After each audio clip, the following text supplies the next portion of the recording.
Hello friends, welcome back to my channel knights on classes. आज के video में हम डिस्कस करने वाले हैं लेसन 2 मनी पार्ट 2। अगर अभी तक आपने पार्ट 1 नहीं देखा है तो मैंने लिंक डिस्क्रिप्शन बॉक्स में डाल दी है, आप वहां पे जाके देख सकते हैं। अगर आप मेरा चैनल पहली बार देख रहे हैं तो मैं आपको इंट्रोड्यूस करवा देती हूँ कि ये जो चैनल है इसमें हम आपको इंग्लिश और कॉमर्स से रिलेटेड वीडियोस बताते हैं।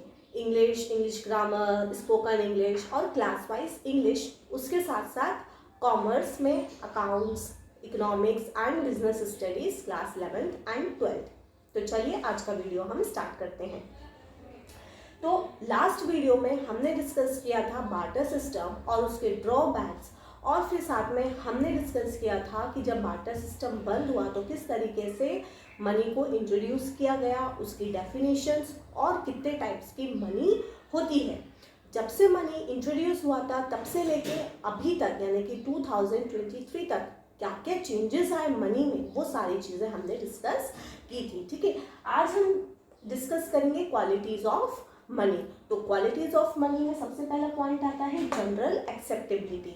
मतलब जो भी मनी ट्रांजैक्शन आप कर रहे हो, कोई भी सामान आप खरीद रहे हो, बदले में आप जो मनी दे रहे हो या फिर ले रहे हो, उसकी क्या होनी चाहिए, जनरल एक्सेप्टेबिलिटी। अब जनरल एक्सेप्टेबिलिटी में मतलब कि सामने वाले को भी पता होना चाहिए कि ये सामान के बदले मुझे यही नोट मिलेगा या फिर इतना ही रुपए मिलने वाला है और यही वे में मिलने वाला है, और जो ले रहा है उसे भी ये मालूम होना चाहिए। यानी कि एक अवेयरनेस होना चाहिए कि ये वो नोट है जिसको देके मैं सामान खरीद सकता हूँ या फिर बेच सकता हूँ। ठीक है, फिर आता है डिविजिबिलिटी। अब डिविजिबिलिटी में क्या आएगा कि इजी डिविजिबल इनटू स्मॉलर।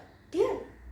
फिर आता है ड्यूरेबिलिटी। अब ड्यूरेबिलिटी में क्या आ जाएगा आपका कॉइन्स, करेंसी, रिपीटेडली। अब मतलब अब जैसे कि आज आपके मम्मी पापा ने आपको कुछ पैसे दिए, मान लीजिए आपको 500 रुपीज़ दिए, लेकिन क्या अभी आपको 500 की ज़रूरत है? नहीं है। सपोज करिए आपको अभी ज़रूरत नहीं है तो आपने उसको अपने पिगी बैंक में डाल दिए। आने वाले कुछ महीनों बाद आपको कुछ गेम दिखा मार्केट में, तो आपने बोला अरे मेरे पास तो पैसे रखे हैं तो मैं लेके आता हूँ। तो आपने वो पैसे निकाले जो आपको कुछ मंथ पहले आपके मदर एंड फादर ने दिए थे, वो आपने निकाले और आप मार्केट में गए। तो क्या वो नोट चलेगा? यस। तो क्या होना चाहिए कि मनी की ड्यूरेबिलिटी होनी चाहिए कि आप उसको अभी यूज़ करो, 10 साल बाद यूज़ करो, कुछ मंथ बाद यूज़ करो, कुछ ईयर बाद यूज़ करो, उसकी ड्यूरेबिलिटी होनी चाहिए अनटिल एंड अनलेस गवर्नमेंट ने उसको बैन नहीं किया हो या फिर वो टॉर्न या फिर टियर ना हो। ठीक है, फिर आता है कॉग्निजिबिलिटी। अब कॉग्निजिबिलिटी में मतलब distinct marks to another to avoid confusion. अब इसमें हम क्या देखेंगे कि हर टाइप के नोट आते हैं। ठीक है, एक का सिक्का, 2 का सिक्का, 10 का सिक्का, 20 का सिक्का, फिर उसके बाद 5 का नोट, 10 का नोट, 20 का नोट, 50 का नोट, 100 का नोट। अब ये आप डिस्टिंक्ट कैसे करेंगे कि ये कौन सी चीज़ का क्या नोट है? तो बोला गया है कि उन सब में एक उसका डिस्टिंक्ट मार्क होना चाहिए जो कि उसको आइडेंटिफाई करवाएगा कि हाँ ये वाला नोट इतने रुपए का है और इतने नोट के बदले हमको इतना सामान मार्केट में से मिलेगा। ठीक है, फिर आता है पोर्टेबिलिटी। पोर्टेबिलिटी मतलब जो भी मनी है वो क्या होना चाहिए, इजी टू कैरी होना चाहिए। आप उसको कहीं पे भी कैसे भी रख सकते हो। ठीक है, और उसको वन प्लेस से another place without any difficulty आप उसको ले जा सकते हो। तो ये हो गई कुछ क्वालिटीज ऑफ मनी। ये क्वेश्चन आपको एग्जाम में आ सकता है, अगर आता है तो 4 to 5 मार्क्स का आएगा। तो इतने पॉइंट सफिशिएंट है जिसको आप लिख के मार्क्स गेन कर सकते हैं। अब नेक्स्ट टॉपिक आता है हमारा फंक्शंस ऑफ मनी। तो मनी किस तरीके से काम करता है, चलिए उसको देख लेते हैं। तो सबसे पहला फंक्शन क्या आता है, प्राइमरी फंक्शन। प्राइमरी फंक्शन के भी उसके कुछ पार्ट्स हैं। नंबर 1 क्या है कि मीडियम ऑफ एक्सचेंज, यानी कि मनी एक ऐसी चीज़ है जिससे कि हम मार्केट में जाके कुछ भी चीज़ खरीद सकते हैं या फिर कुछ भी चीज़ बेच सकते हैं। ठीक है, फिर आता है मेजर्स ऑफ वैल्यू। अब हम किस तरीके से पता लगाएंगे कि हमारे पास जो नोट हैं वो कितने वैल्यूएबल हैं। कैसे हम पता लगाएंगे? कमोडिटी की प्राइस से। कमोडिटी यानी कि जो भी मार्केट में प्रोडक्ट्स अवेलेबल है उन पे जो भी प्राइस टैग होगा उससे हमको उस पर्टिकुलर मनी की वैल्यू पता पड़ेगी कि अच्छा हाँ 20 रुपये में ये आता है, 100 रुपये में ये आता है, और अकॉर्डिंगली ही हम क्या करेंगे? मनी को मेजर कर सकते हैं। ठीक है, फिर उसके बाद आता है कि हर एक कंट्री का अपनी अपनी करेंसी होती है। जैसे कि मान लीजिए इंडिया में रुपीज़ है, डॉलर में यूएसए में डॉलर चलता है और यूके में पॉन्ड चलता है। अब इनकी भी वैल्यू अलग होती है। अब यहाँ पे जो 2 रुपये की चीज़ मिल रही है, ज़रूरी नहीं आपको यूएसए में भी 2 रुपये की ही वो चीज़ मिले, वहाँ पे हो सकता है आपको अलग मिले। तो ये जो क्या है, मनी हम मेजर कैसे करते हैं? उसकी प्राइस के हिसाब से। नेक्स्ट आता है हमारा सेकेंडरी फंक्शन। ठीक है, सेकेंडरी फंक्शन में क्या बोले हैं कि सेकेंडरी फंक्शन में स्टैंडर्ड्स ऑफ डिफर्ड पेमेंट। अब जो डिफर्ड वर्ड है, डिफर्ड पेमेंट हमने कहाँ पे देखा था? बार्टर सिस्टम में देखा था। क्या देखा था?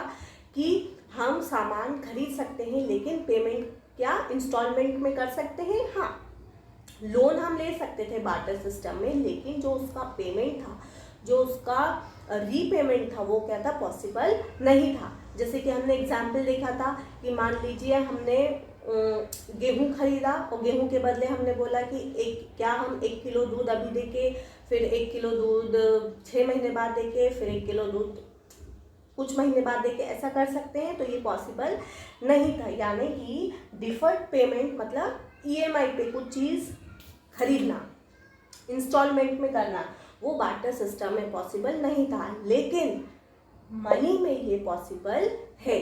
आप बैंक से लोन लेते हो, आप उसकी ईएमआई बनाते हो, तो आप क्या देते हो? इंस्टॉलमेंट में पैसे देते हो ना। आज इस मंथ कुछ कटवा दिए, नेक्स्ट मंथ कुछ कटवा दिए। नेक्स्ट आता है हमारा स्टोर ऑफ वैल्यू। अब स्टोर ऑफ वैल्यू मतलब कि आज जो आपने पैसा बचा के रखा है, क्या आप उसको अगले साल या उसके अगले साल या फ्यूचर में जिस भी साल आपको ज़रूरत पड़ेगी आप उसको यूज़ कर सकते हैं। अनटिल एंड अनलेस गवर्नमेंट ने वो पर्टिकुलर नोट को बैन ना किया हो या फिर वो पर्टिकुलर नोट कोई फटी या फिर गली वली ऐसे हालत में ना हो। ठीक है, फिर ट्रांसफ़र ऑफ वैल्यू। अब ट्रांसफ़र ऑफ वैल्यू में मतलब मान लीजिए आपके पास अभी 10 लाख रुपए है। ठीक है, 10 लाख रुपए आपने एक पार्टी को दिए, मान लीजिए पार्टी एक्स को दिए। अब और बदले में आपने क्या ले लिया? उससे बिल्डिंग खरीद ली, अपना खुद का घर खरीद लिया, बिल्डिंग। यानी कि आपने क्या किया?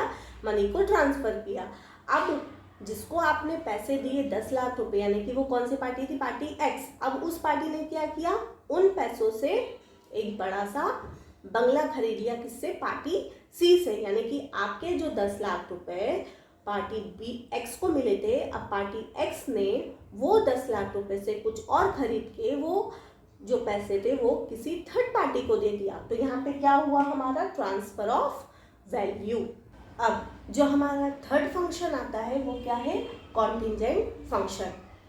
तो हमारे कितने टाइप के फंक्शंस होते हैं? प्राइमरी फंक्शन, सेकेंडरी फंक्शन और कॉन्टिजेंट फंक्शन। अब कॉन्टिजेंट फंक्शन के क्या क्या पॉइंट्स हैं, चलिए हम 1 बाय 1 देख लेते हैं। तो क्या बोल रहे हैं? Measurement of national income. अब देखिए, जो भी हमारा हमने फैक्टर्स ऑफ प्रोडक्शन पढ़े थे, जिसमें हमने क्या देखा था? लैंड, लेबर, कैपिटल और एंटरप्रेन्योर। ठीक है, अब इनको भी तो पेमेंट करना रहता है, वेजेस के रूप में, सैलरी के रूप में, प्रॉफिट शेयरिंग के रूप में। तो ये सब किस तरीके से होता है? ये होता है मनी के फॉर्म में। तो इसलिए मनी बहुत ही इम्पॉर्टेंट रोल प्ले करती है। आज का जो हमारी मॉडर्न वर्ल्ड है, इसमें मनी एक बहुत ही इम्पॉर्टेंट रोल प्ले करती है। उसके बाद आता है बेसिस ऑफ क्रेडिट। अब जो बैंक है वो बैंक क्या क्रिएट करती है? क्रेडिट मनी क्रिएट करती है on the basis of primary deposit. ठीक है, जो भी हम बैंक में डिपॉजिट करते हैं उसके बेसिस पे मनी हमको क्या करती है? क्रेडिट मनी क्रिएट करती है। ठीक है, फिर उसके बाद आता है एस्टिमेशन ऑफ मैक्रो इकोनॉमिक। अब मैक्रो इकोनॉमी में हम क्या रिसर्च करते हैं? मैक्रो इकोनॉमी में हम टोटल इन्वेस्टमेंट, टोटल एक्सपेंसेस, ठीक है, उसके अलावा ग्रॉस नेशनल प्रोडक्ट, ये सब हम क्या करते हैं, एस्टिमेट करते हैं। तो ये सारी चीज़ें पॉसिबल हो पाती है, क्यों? क्योंकि हम इन सभी को मनी के टर्म में मेजर करते हैं। ठीक है, इसको हम किस वे में, इजी हो जाता है ये, क्योंकि हम इसको मनी की टर्म में एस्टिमेट करते हैं, ना कि किसी और वे में। तो ये हमारे कुछ फंक्शंस थे मनी के। अब नेक्स्ट टॉपिक जो आता है इस चैप्टर का, वो है कंसेप्ट ऑफ ब्लैक मनी, जो कि इस चैप्टर का लास्ट टॉपिक भी है। तो क्या बोल रहे हैं कि ब्लैक मनी होता क्या है? ब्लैक मनी वो मनी होती है जो कि रिसीव की जाती है इन फॉर्म ऑफ कैश। इसको लीगली भी रिसीव कर सकते हैं और इलीगली भी रिसीव होती है। और ये ऐसा पैसा है जो रिसीव होता है जिसके ऊपर टैक्स नहीं दिया जाता, यानी कि आप गवर्नमेंट से छुपा रहे हो ये मनी। ठीक है, अब बैंक में जो आपकी पेमेंट आएगा, बैंक में जो आप कैश रिसीव करोगे उस पर तो टैक्स कटेगा, तो ये सारे लीगल डॉक्यूमेंट्स है। लेकिन जो आप कैश में रिसीव करोगे पैसा, उस पर टैक्स देना या नहीं देना वो तो अब आपके ऊपर है ना। तो अगर आप टैक्स नहीं देते हो तो वो मनी आपका क्या हो जाएगा, ब्लैक मनी कहलाएगा। तो जो ब्लैक मनी है वो क्या एनकरेज करता है, करप्शन, ब्राइबरी, ब्लैक मार्केटिंग। ठीक है, अब नेक्स्ट आता है कि हम ब्लैक मनी को किस तरीके से रोक सकते हैं। तो डीमोनेटाइजेशन, डीमोनेटाइजेशन से ब्लैक मनी को रोका जा सकता है। और डीमोनेटाइजेशन जो कंसेप्ट है ये बहुत सारी गवर्नमेंट अप्लाई करती हैं ताकि ब्लैक मनी को कंट्रोल में किया जा सके। ठीक है, इसी के साथ ये चैप्टर फिनिश होता है। Thank you.